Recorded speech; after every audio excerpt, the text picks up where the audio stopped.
Assalamualaikum Sobat Inspira, berjumpa kembali bersama saya Ajeng Kurnia Putri. Dalam beberapa menit ke depan kami akan memberikan beragam informasi kepada Anda, tentunya hanya di Berita Inspira.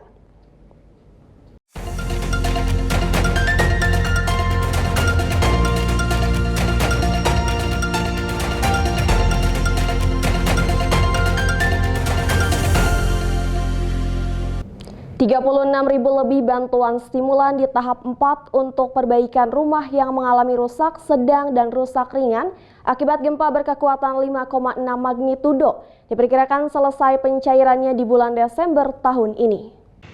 Proses pencairan bantuan stimulan perbaikan rumah warga yang mengalami kerusakan sedang dan ringan di tahap 4 dinilai cukup ketat. Hal itu dilakukan karena dikhawatirkan jika persyaratan tidak sesuai akan menghambat proses pencairan di bank yang ditunjuk pemerintah pusat.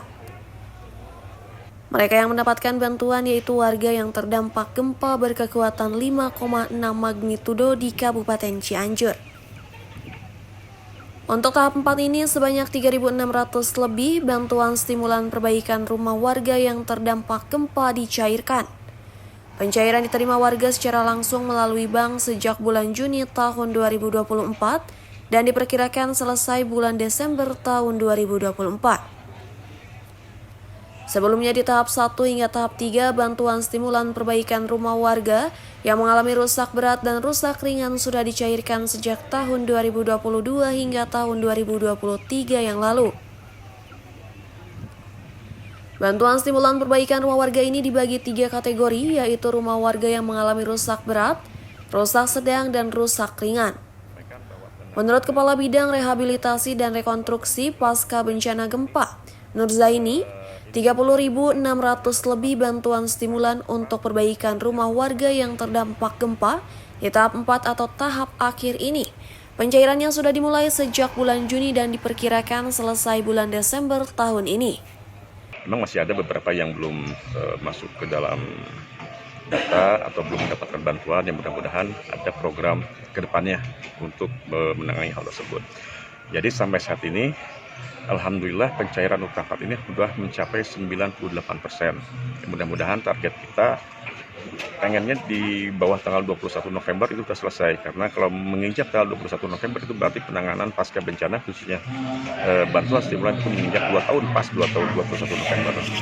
Total secara keseluruhan dari tahap 1 hingga tahap 4 sebanyak 100.000 lebih mendapatkan bantuan stimulan perbaikan rumah warga dengan kategori rumah rusak berat, rumah rusak sedang, dan rumah rusak ringan yang pencairan dari tahun 2022 hingga tahun 2024. Dari Kabupaten Cianjur, Jawa Barat, Muhammad Andi Bintang melaporkan.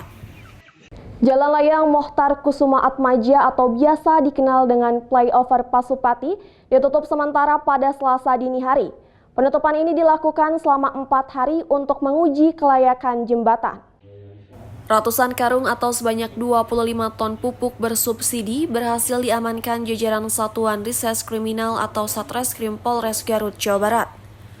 Petugas berhasil mengungkapkan puluhan ton pupuk bersubsidi tersebut merupakan tindakan pidana penyimpangan, penyaluran dan memperjualbelikan pupuk bersubsidi di wilayah Kabupaten Garut. Pengungkapan kasus ini berawal dari informasi warga yang diterima kepada aparat kepolisian terkait adanya praktik penimbunan dan penjualan pupuk bersubsidi tanpa izin di wilayah Kelurahan Cimuncang, Kecamatan Garut, Kota Garut. Setelah dilakukan penggeledahan, petugas pun berhasil amankan 25 ton setara dengan nilai 100 juta rupiah. Dari hasil penggeledahan, polisi berhasil amankan terduga pelaku berinisial A yang merupakan warga di Kecamatan Garut Kota. Untuk penyelidikan lebih lanjut, terduga pelaku pun saat ini masih diminta keterangan oleh penyidik. Menurut Kapolres Garut, AKBP Muhammad Fazar Gemilang mengatakan, pihaknya sampai saat ini masih mendalami motif terduga pelaku terkait aksi yang dilakukannya tersebut.